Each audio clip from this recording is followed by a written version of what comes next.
សូមជម្រាបសួរបងប្អូនអរគ្នាថ្ងៃនេះយើងខ្ញុំសូមនិយាយអំពីអ្នកដែលកើតឆ្នាំឆ្លូវគួរតែប្រើកន្ទុយលេខទូរស័ព្ទមួយណាដើម្បីឲ្យមានលាភមានជ័យហើយដើម្បីឲ្យសល់លុយសល់កាក់ណាបងប្អូនអរគ្នាហើយនឹងត្រូវរាសីរបស់យើងផងដែរចាសម្រាប់ខ្ទង់រាយសម្រាប់អ្នកដែលកើតឆ្នាំឆ្លូវសម្រាប់ខ្ទង់រាយបើយើងប្រើខ្ទង់រាយគឺមានចាប់ពីលេខ0បងប្អូនចា01អីចឹងទៅ000អីចឹងទៅណាចាអ្នកដែលប្រើខ្ទង់រាយបែបនេះគឺយើងរកលុយមកគឺសម្រាប់អ្នកនៅក្នុងផ្ទះចា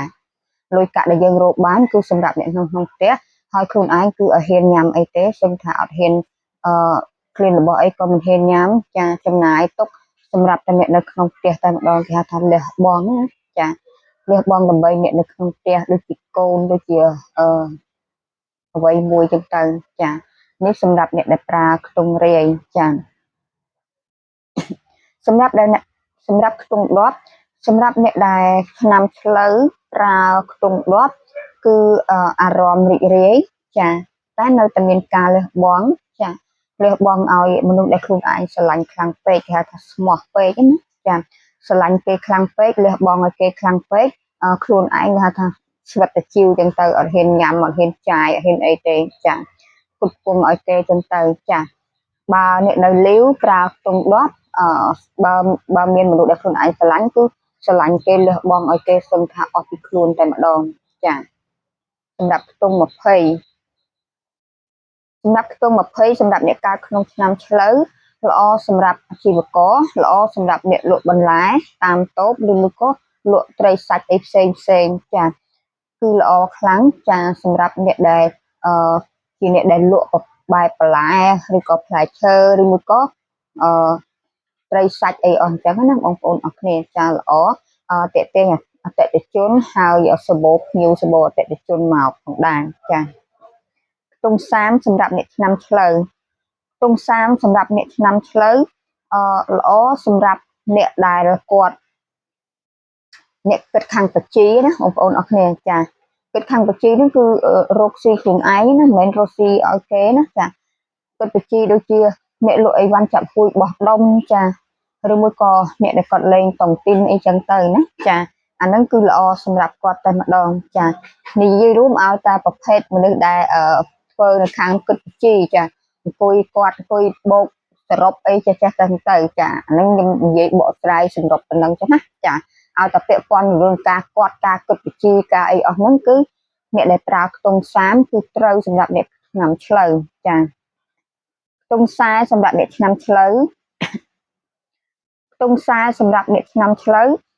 ល្អសម្រាប់ម្ដាយឬក៏ឪពុកចាម្ដាយឪពុកដែលប្រើខ្ទង់40សម្រាប់អ្នកឆ្នាំឆ្លូវគឺល្អខ្លាំងគឺល្អសម្រាប់យើងយឹតយងរាសីសម្រាប់កូនបងយើងចាកូនរបស់យើងមិនថាស្រីមិនថាប្រុសមិនថាចាស់ក្មេងទេគឺវានឹងមានភាពយឹតយងដល់កូនរបស់យើងខ្លួនឯងចាពេលដែលកូនយើងបានល្អប្រសើរយើងជាពុកម្ដាយក៏ល្អប្រសើរដែរចាអញ្ចឹងនេះសម្រាប់អ្នកដែលកើតឆ្នាំឆ្លូវប្រើខ្ទង់40ចាសម្រាប់ខ្ទង់50អ្នកដែលកើតឆ្នាំឆ្លូវសម្រាប់អ្នកខ្ទង់សម្រាប់ឆ្នាំឆ្លូវប្រើខ្ទង់50នេះល្អសម្រាប់អ្នកដែលគាត់ខាងធ្វើជាពេទ្យចា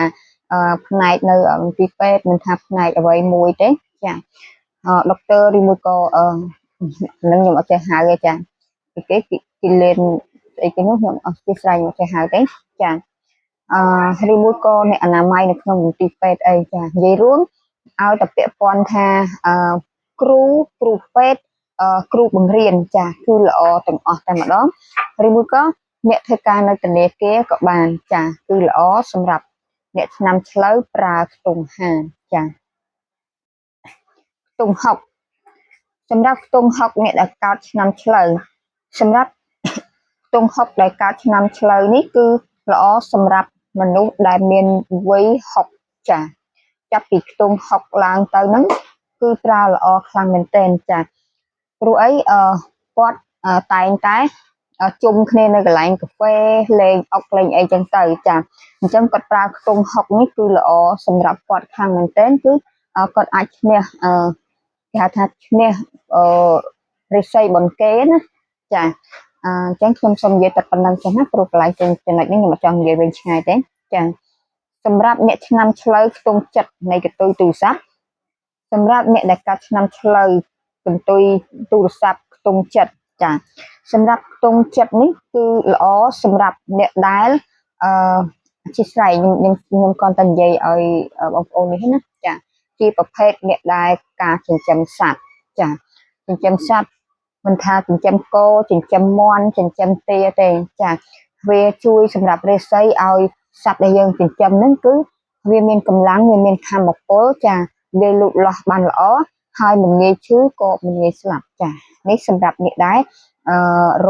អ្នកដែលចិញ្ចឹមជាប្រភេទសត្វណាចាសម្រាប់អ្នកឆ្នាំឆ្លូវខ្ទង់ប៉ែត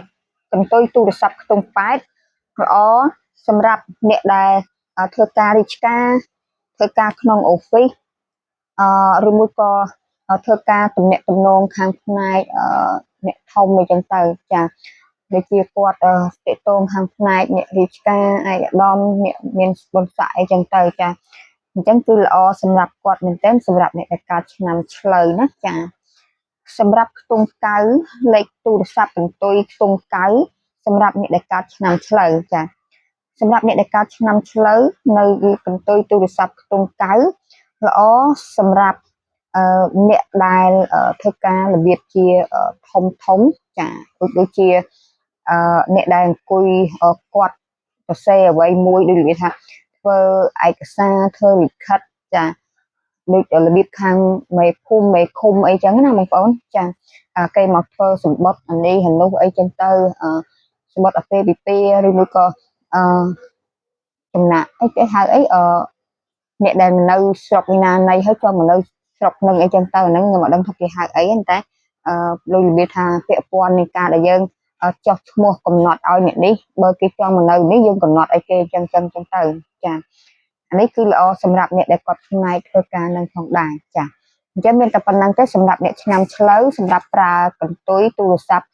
ខ្ទង់ប្រមាណដើម្បីឲ្យល្អរាសីលើករាសីជួយយឹតយកដល់ខ្លួនឯងក៏ដូចនៅក្នុងក្រុមគ្រួសារផងដែរ